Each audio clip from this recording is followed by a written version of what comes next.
Hello and welcome to BQ Prime. You're watching Trade Setup, and I am Hiral Dadia. Clearly, if you go to see in terms of global markets, Asia, yes, there is weakness as we speak, but a lot of cues that we're picking up in terms of the global headlines. Let's first start with China's economic recovery. Now, that is facing fresh risks from the property crisis that we have been speaking about as well. So, Asian markets continue to remain in focus. And apart from that, if you see in terms of the China hedge funds, they have been in crisis as well after the kind of losses that they have seen. And you have US investors who are retreating back from the Chinese markets. So that's going to be a little bit concerning overall from a China perspective because clearly the China's economic recovery has been weighed down by a worsening property slump as we spoke about, and with the latest data which is showing little sign of a rebound in growth. Now overall the official figures that are due tomorrow are expected to show only moderate increase in terms of industrial output, retail sales, as well as the fixed asset investments as well. So that's something that we will be eyeing as well in terms of the Chinese markets.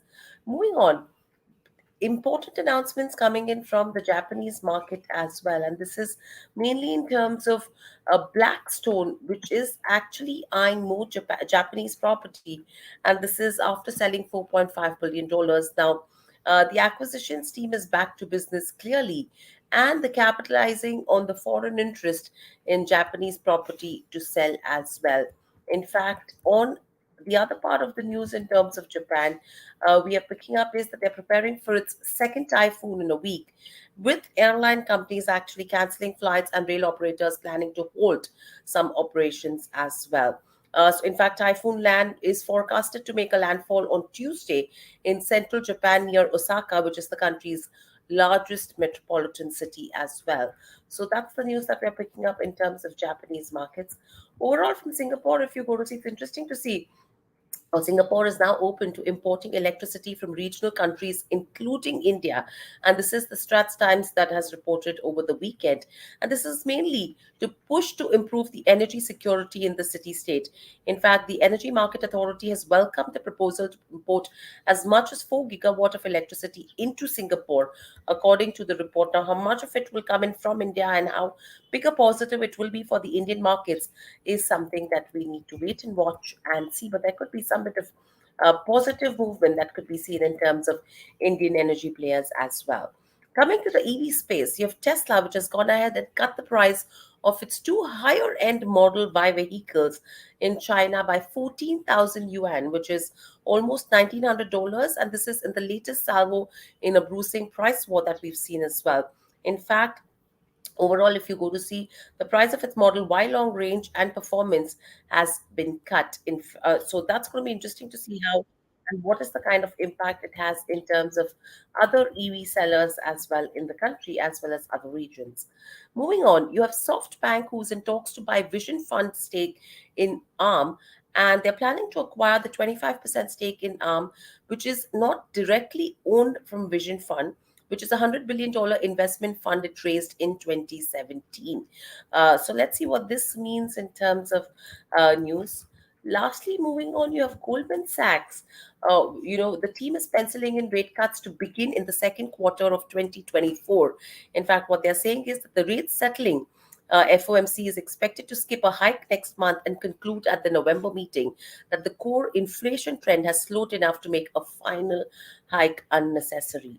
And lastly, copper miner Freeport, that has been hit as well by cyber impact attack, and that's something which has ahead actually gone ahead and hit the profitable the production a limit as well in the country, so, for the company. In fact, the incident is affecting information systems.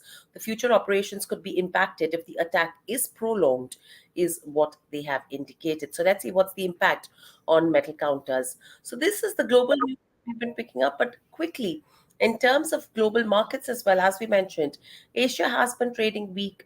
Nikkei has seen cuts of 9 tenths of a percent. Hong Kong has slid over 2%, as this is mainly on the back of the property sector sell off.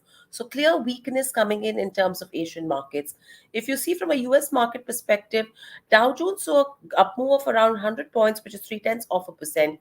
However, you had S&P 500 as well as VIX, both sorry, as well as Nasdaq, which ended lower. In fact, Nasdaq so cuts of almost 0.7% on Friday, and you had S&P 500, which ended with cuts of around 0.1%. If you see in terms of European markets as well, they closed lower. In fact, UBS has ended the Credit Suisse protection measures, and the shares were up around 4.7% in terms of Europe. So that's how the global market setup is looking like. But what are the cues that we pick up in terms of as a gift nifty is going to be interesting to see. Let's if we can just quickly pull up a gift nifty for today's session as well, taking cues from Asian markets and the global markets. You are seeing gift nifty, which is indicating cuts of around 2 tenths to 3 tenths of a percent. So an opening level of 19,428 below the 19,450 mark is what gift nifty is indicating in terms of today's session.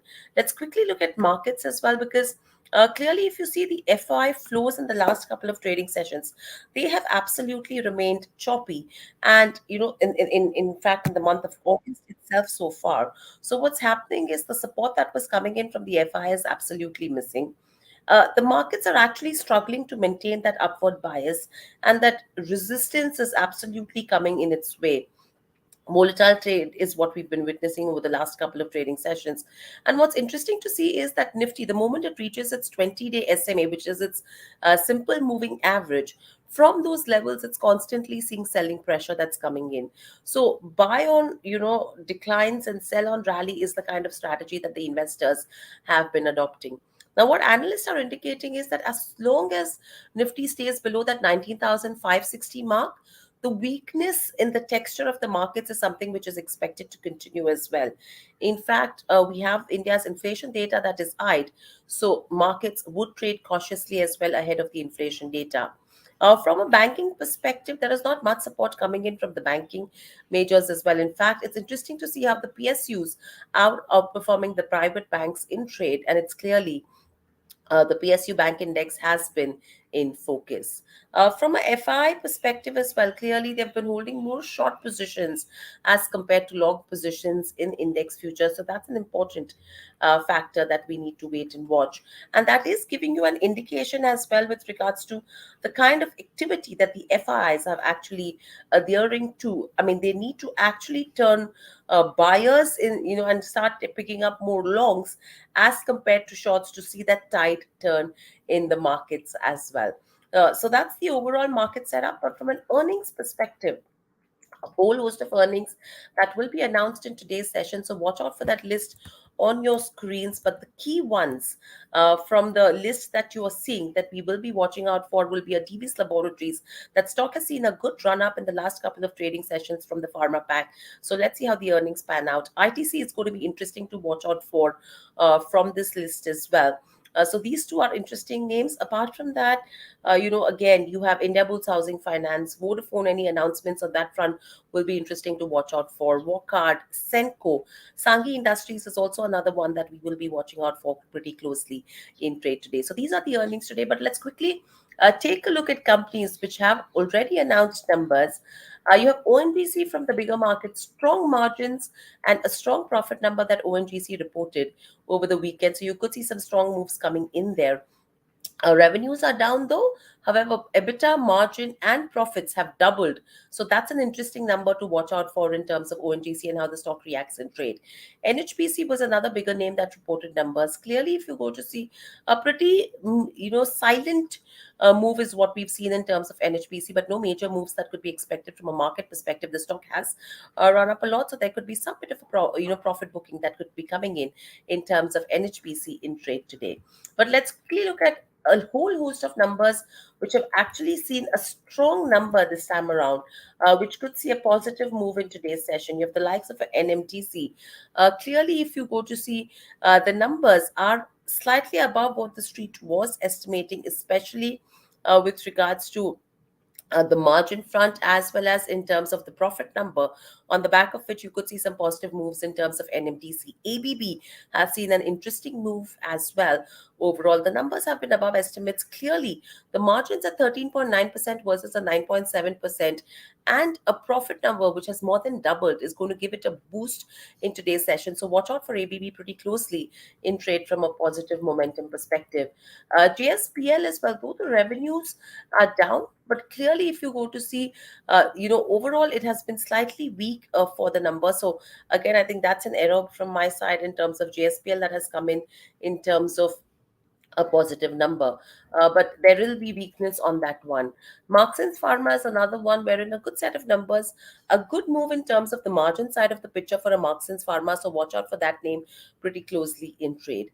On the weak side, you have Patanjali Foods, where the quarter has been absolutely weak, a 64% drop in terms of profitability. And if you see the margins, they've more than halved overall. So there could be weakness on that one today. Galaxy surfactants could also see profit booking. The profits are down 25%. Margins, though, have improved, but overall, all the other parameters are pretty weak in terms of Galaxy surfactants in today's session. FSN e-commerce, which is Nika, that's going to be an interesting one to watch out for, because clearly, if you go to see from a numbers perspective, it's below what the street was estimating. Though you have seen an improvement that has come in on the margin front, the profitability has dipped 26% as well. So, no major surprise on Nika. Sri Renuka is going to be interesting as well to watch out for on the weakness, because the losses have widened for the company. But this has come in spite of the margin seeing significant improvement on the operational front. So, an interesting one to watch out for. RCF is going to be another one wherein the revenues have taken a beating, margins have taken a major beating, and the profitability as well. So, major weakness that could be coming in terms of RCF in today's session from a stock perspective. J Corp as well, similarly, margins as well as the profitability has taken a major beating this time around. MSTC as well, if you see, the margins have come in at 37.14 versus a 41.68, and the profits are down 34%. And this is in line with the revenue and EBITDA, which has come in lower. Now, it was interesting to see how Graphite India reacted to numbers just a couple of days ago, on the back of which you did see some bit of a weakness that did come in HEG, which clearly gave you an indication that HEG numbers would be weak as well. And that's exactly what has transpired. HEG, it's again a weak number that we are seeing. In terms of other earnings, Nalco, Glenmark, Pfizer, Astral, IRFC, Voltas, these are few of the other names where they have reported numbers, but it's slightly on a mixed trend that we have seen. So watch out for these names pretty closely in trade. The direction is going to be interesting to watch out for on the back of the mixed set of first quarter numbers that have been reported. And very lastly, in terms of the stocks other than earnings that we will be watching out for on the back of order wins and MOUs, you have Sterling and Wilson, a 1,130 crore order that they've bagged. NBCC has bagged an order worth around 280 odd crores as well. So watch out for this one pretty closely. NLC, they've emerged as a successful bidder for North Dhadu coal mine in Jharkhand. SJVN has signed a MOA with the government of Arunachal Pradesh for 5 hydropower projects. And NHPC that has inked a MOA with the government of Arunachal Pradesh as well. And this is again for hydroelectric projects in Arunachal Pradesh. On the back of leadership changes, you could see some pressure in terms of Reddington, where Rajiv Srivastava has resigned as MD with immediate effect, citing personal reasons. So the board is now going to initiate a search for the vacancy at the earliest. RBL Bank as well, you have this chief operating officer, which is Pankaj Sharma, who's resigned. He will be relieved from his duties from the 20th of September. And you have Alok Rastogi, who will now handle the operations, directly, who has been the head of corporate center. In terms of other earnings, watch out for Reliance Industries. You have Geo Platforms arm, which is Radisys, who's completed the acquisition of wireless broadband solutions from Mimosa. And this was for around $60 million or on a cash-free basis. Siaram Silk Mills on the buyback approval, and the buyback is aggregating to 108 crore rupees, will be in focus. Price is 650 rupees per share. Adani Ports as well, where Adani and Deloitte have amicably agreed to end the client auditor contractual relationship between them, and the company has appointed MSK and Associates as the company's new auditor. Geo Financial Services, the company has allotted shares to the RIL shareholders, but they will be frozen. So we'll await the listing dates for the same. And Lupin, who has, the second unit, which is manufacturing a facility in Mandideep, has successfully completed a GNP inspection by the US FDA. So a whole host of names that will be in focus.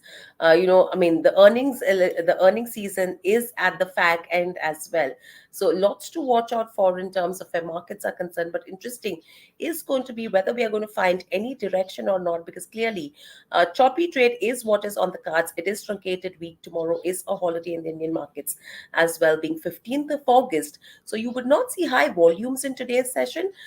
In fact, there could be booking that could be taking markets lower as well. That's all that we have on this session. Thanks for watching, and lots more lined up on the other side. Please stay tuned to BQ Prime.